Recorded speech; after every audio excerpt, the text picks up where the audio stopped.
Bonjour, vous êtes sur la chaîne YouTube de Studirama, on est ravis de vous accueillir. Nous allons parler aujourd'hui d'un diplôme, d'une formation en particulier, qui est la licence Manager et développer une entreprise, qui est proposée par le CFA CNAM. Pour parler de cette formation, nous avons deux invités, Blandine Dezessart, chargée de recrutement et relations des entreprises au sein du CFA CNAM, ainsi que Aurélien Ferry, responsable national de la licence, donc Manager et développer une entreprise. Bonjour à tous les deux. Bonjour. Bonjour. Bonjour Yasmina. Bonjour, alors, j'aimerais que vous nous présentiez peut-être en quelques mots brièvement ce qu'est le CNAM. On connaît quand même assez bien le CNAM, mais il y a aussi donc le CFA, le Centre de formation des apprentis, qui y est rattaché. Donc, est-ce que vous pouvez nous en dire quelques mots, Blandine, s'il vous plaît? Alors, en quelques mots, le CNAM est le Conservatoire national des arts et métiers. C'est un établissement d'enseignement supérieur qui fête cette année ses 230 ans. Donc, la mission principale du CNAM, c'était la formation professionnelle tout au long de la vie. Ça passe par la formation continue, l'alternance et la VAE. Le CNAM, depuis 30 ans, a mis l'axe sur l'apprentissage et cela est passé par la création de son CFA qui se trouve à la Plaine Saint-Denis, qui est aujourd'hui concentré sur l'alternance. La différence avec les autres établissements, c'est que vous n'allez pas rencontrer que des personnes de votre filière, vous allez rencontrer également des ingénieurs, des informaticiens, des commerciaux et également des comptables. Voilà, c'est là la différence avec les autres établissements. Donc, toutes sortes de profils, effectivement, qu'on peut retrouver au sein de cet établissement qui propose des formations diverses. Alors, nous, ce qui nous intéresse aujourd'hui, c'est de parler effectivement de cette formation licence, donc manager et développer une entreprise et métier de l'entrepreneuriat. Est-ce que vous pouvez nous en dire un petit peu plus, donc Aurélien, sur le contenu de cette licence ? Oui, bien sûr. Donc, cette licence, donc c'est une licence en alternance, hein, comme le disait Blandine, et on va former des numéros 1 ou des numéros 2, donc soit des personnes qui ont envie de créer une entreprise, hein, et ils vont devenir dirigeants d'entreprise, soit des personnes qui vont devenir le bras droit d'un dirigeant d'une petite entreprise. Et l'enjeu de cette licence, c'est de pouvoir apprendre à piloter un projet de développement tout au long de l'année et d'avoir un certain nombre d'enseignements, de gestion, de finance, de compta, de management pour pouvoir avoir une vision 360 degrés de l'entreprise. Ouais. Mais qu'est-ce qui la rend singulière en fait? Qu'est-ce qui la différencie d'une autre formation? Alors, je vais 3 axes. Le premier axe, c'est, je vais le dire comme ça, mais les jeunes ne vont rien apprendre en salle de cours. Allez, j'ose l'affirmer. L'enjeu, c'est que des enseignants puissent leur donner des outils, des pratiques, des concepts, des manières de faire. Et tant qu'ils n'auront pas appliqué ces outils dans une réalité professionnelle, on considère qu'ils ne l'auront pas appris. Alors, c'est pour ça que je dis, ils n'apprennent pas en salle de cours. On leur donne des outils en salle de cours et ensuite, ils vont les mettre en application sur un projet réel qu'ils vont appliquer tout au long de l'année. Et puis, la deuxième chose, c'est est-ce que j'ai le droit de dire, on n'attend pas des premiers de la classe, dans le sens où on n'attend pas des personnes qui vont apprendre des définitions par cœur, mais on attend des personnes qui vont être impertinents, anticonformistes, rebelles. C'est le propre de l'entrepreneur, c'est le propre des personnes qui vont jouer le rôle de créativité, d'innovation et de développer des nouvelles activités, des nouveaux produits, des nouveaux services au sein des entreprises. D'accord. Vous trouverez d'autres informations supplémentaires si vous souhaitez, Yasmina, et sur cfa-idf.cnam.fr. Ok, c'est bien de rappeler effectivement donc l'adresse. On la rappellera aussi à la fin de la vidéo de cet enregistrement, bien sûr. Est-ce que vous, donc là pour reparler, effectivement, vous avez un petit peu balayé ce qu'était un petit peu cette licence, de savoir, voilà, on sait un petit peu plus dans le concret qu'est-ce qu'elle représente et ce qu'on y fait. Mais est-ce que vous pouvez nous préciser quand même, Aurélien, et c'est important, à qui elle s'adresse plus spécifiquement? Elle s'adresse, il y a 2 catégories d'étudiants qui vont être intéressés par cette licence. Première catégorie, c'est des jeunes qui ont un projet de création d'entreprise.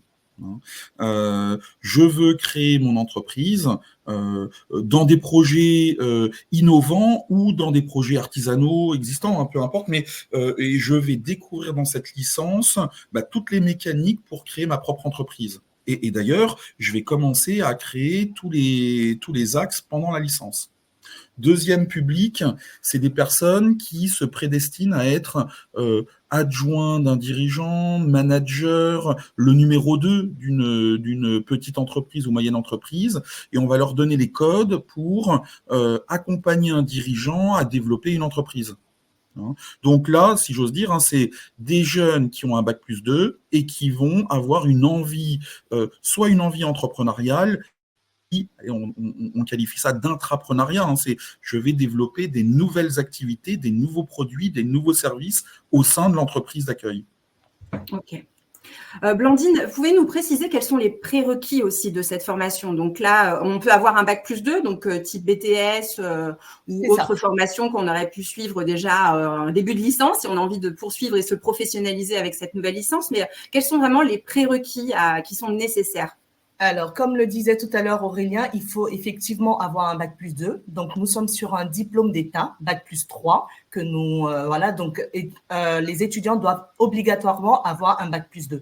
Ça peut arriver que vous ayez pendant votre parcours professionnel fait un parcours et que vous avez évolué en interne sans avoir un bac+2 et qu'aujourd'hui vous voulez créer votre entreprise. Cette licence vous permet aussi, vous pouvez aussi la faire, et pour cela il faut passer par ce qu'on appelle la VAP. La VAP qui est la validation des acquis professionnels qui vont vous permettre d'avoir un bac+2, et dans ce cas-là, vous pourrez effectivement faire cette licence. Donc, je le dis parce que notre diplôme est un diplôme d'État, bac+3, et donc il faut absolument avoir le bac+2 ou le niveau avec la VAP pour pouvoir y accéder.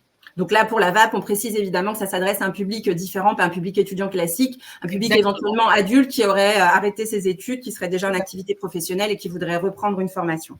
Par rapport au débouché de cette licence, donc on se doute bien effectivement, donc vous l'avez dit, c'est de créer son entreprise, donc c'est de devenir entrepreneur, mais est-ce qu'il y a peut-être justement par rapport à ces débouchés des secteurs dans lesquels il est plus simple de se diriger ou pas forcément? Aurélien? Je vais pas parler forcément de secteur d'activité. On va retrouver des artisans. Ça va du boulanger, boucher, fleuriste. On peut aller dans des entreprises digitales où on va faire du web marketing. On va faire mais je vais parler plutôt de taille d'entreprise. Là, on se prédestine essentiellement dans la gestion des TPE, des très petites entreprises. Et l'enjeu, c'est qu'on puisse donner 3 cordes aux arcs des jeunes. La première chose, c'est apprendre qu'une petite entreprise aujourd'hui est soumise à un ensemble de pressions, des transitions, on appelle ça des transitions.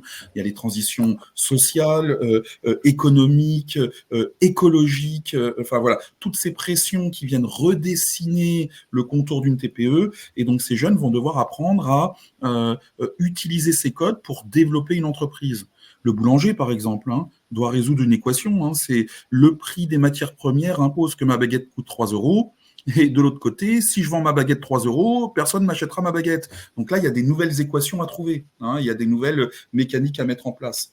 La deuxième chose, c'est manager l'incertitude. On est dans un environnement complexe, incertain, ambigu, et donc là, il faut qu'ils apprennent à gérer cette incertitude, et c'est pendant les temps d'incertitude qu'on va pouvoir dégager, créer des nouvelles activités. Donc là, c'est bien pendant les temps d'incertitude que les entrepreneurs prennent la main. Et la troisième chose, c'est les nouvelles tendances. On parle beaucoup, par exemple, d'intelligence artificielle aujourd'hui. L'intelligence artificielle générative, type ChatGPT, oui. C'est pas un ennemi. C'est pas un ennemi de l'enseignement même. D'ailleurs, pourrait-on aller même plus loin? Est-ce que les jeunes pourraient écrire une partie de leur mémoire avec l'intelligence artificielle? Et donc là, c'est des compétences énormes pour apprendre à écrire un prompt, le re-questionner, savoir quoi donner à manger comme data à l'intelligence artificielle, et pouvoir re-questionner tout ce qui est généré par l'IA. Voilà, donc on va apprendre tous ces codes de transition, de gestion d'incertitude et d'intelligence artificielle. Ouais. Blandine, vous avez des exemples de parcours d'étudiants justement là, par rapport à des débouchés de cette licence? Qu'est-ce qu'ils sont entrepris à la suite de leur formation? Alors en fait, on a eu, je vais pas forcément citer les noms, mais j'ai eu un jeune homme qui a commencé, qui avait une appétence pour tout ce qui était la jardinerie et qui a voulu aujourd'hui créer sa boutique, qui a aujourd'hui créé sa boutique en plein cœur de Paris. C'est un Ouais. fleuriste aujourd'hui.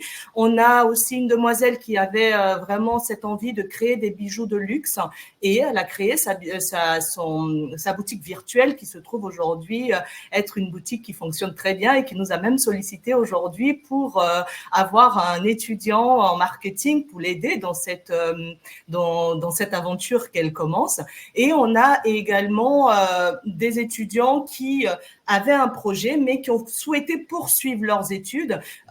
Aujourd'hui, ce jeune homme, vous le trouverez même sur le site internet, il a créé son food truck mais poursuit aujourd'hui en master marketing parce qu'il veut vraiment développer ses compétences en communication pour pouvoir vraiment gérer cette partie de son activité. Donc là, en gros, vous avez des personnes qui avaient un projet défini, qui l'ont créé, et vous avez d'autres personnes qui avaient le projet de poursuite d'études, qui ont poursuivi leurs études, mais qui ont créé leur entreprise.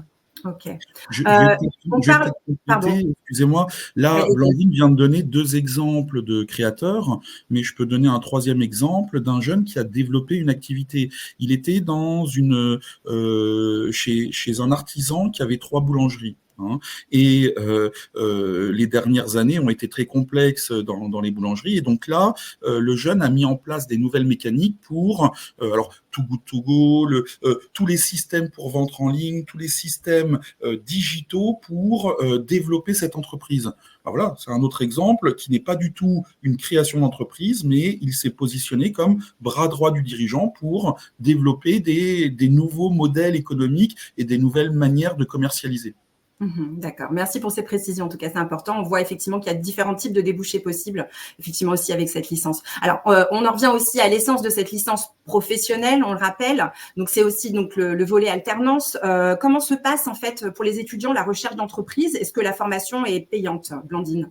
Alors, la formation, elle est totalement gratuite, faut le signaler. Elle est totalement gratuite pour l'étudiant qui souhaite poursuivre son parcours en apprentissage. C'est l'OPCO et l'entreprise qui financent cette formation.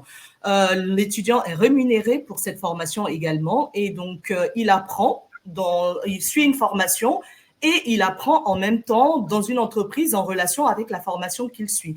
Pour la recherche d'entreprise, effectivement, la formation se faisant en alternance, il faut absolument trouver une entreprise pour que cette formation se fasse. Je suis chargée de recrutement et chargée de la relation entreprise. Donc, mon rôle, c'est de trouver des étudiants qui souhaitent faire cette formation, de faire la promotion de la formation et derrière, de les accompagner pour qu'ils puissent trouver une entreprise. Et cela passe par les partenaires que le CNAM a. Aujourd'hui, grâce à la renommée du CNAM, on a des entreprises qui nous font confiance et qui nous sollicitent systématiquement pour avoir des apprentis en interne. On a des job dating. L'année dernière, enfin, quand je dis l'année dernière, je parle de l'année qui commence. C'est écoulé. Voilà. Nous avons fait un job dating en avril. Ça a été un franc succès puisque toutes les entreprises qui étaient présentes nous ont pris un apprenti. Et donc, les étudiants qui étaient présents aujourd'hui ont pu signer un contrat avec ces entreprises qui nous font confiance. Et il y a un autre volet. On a notre service accompagnement qui aident les étudiants dans leur recherche active. Donc, cela passe par des ateliers, par des coachings. Ils les aident à refaire leur CV parce qu'effectivement, certains, quand ils arrivent, leurs CV sont vraiment très scolaires. Et nous, on est sur des formations qui sont professionnalisantes. Et donc, du coup, on les aide à refaire leur CV pour que le CV soit attractif. Voilà. Donc, un réel accompagnement qui est mis en place avec le CFA CNAM. Alors, juste pour conclure, vraiment, est-ce que vous pouvez me rappeler où a lieu donc la formation, donc où se situe l'établissement, où est-ce qu'on peut le suivre? Et on va conclure avec l'adresse web également, on va la rappeler puisque vous l'aviez donnée tout à l'heure, mais c'est important, on la retrouvera également dans le descriptif YouTube de cette vidéo. Donc, je ne sais pas si vous précisez.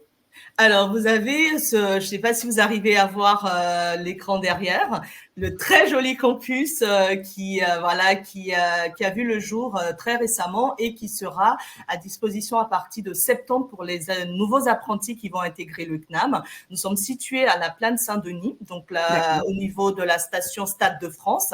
Vous avez aujourd'hui le métro 14 qui dessert ces stations, donc le RER B et la station du métro 14 aujourd'hui qui permet vraiment aux étudiants d'avoir cette facilité d'accéder à notre campus qui est vraiment à 5 minutes à pied de la gare. D'accord, bah super. Donc on rappelle l'adresse web effectivement donc pour avoir plus d'informations sur la formation, connaître les modalités d'admission, enfin voilà, des renseignements complémentaires. Donc c'est le CFA, donc c'est cfa.idf.cnam.fr. Je vous remercie. Le CFA. Pardon, alors on le refait. On le refait. Je vous en prie, Blandine. Alors le CFA-idf.cnam.fr. Merci pour la précision. Je vous remercie Blandine Dezessart ainsi qu'Aurélien Ferry donc pour votre participation. Je vous remercie. Et pour toutes ces informations sur la licence. Donc, on le rappelle, la licence, manager et développer une entreprise au sein du CFA CNAM. Merci à tous. Merci à bientôt pour un prochain rendez-vous. Merci à tous. Je vous en prie, merci. Au revoir. Au revoir.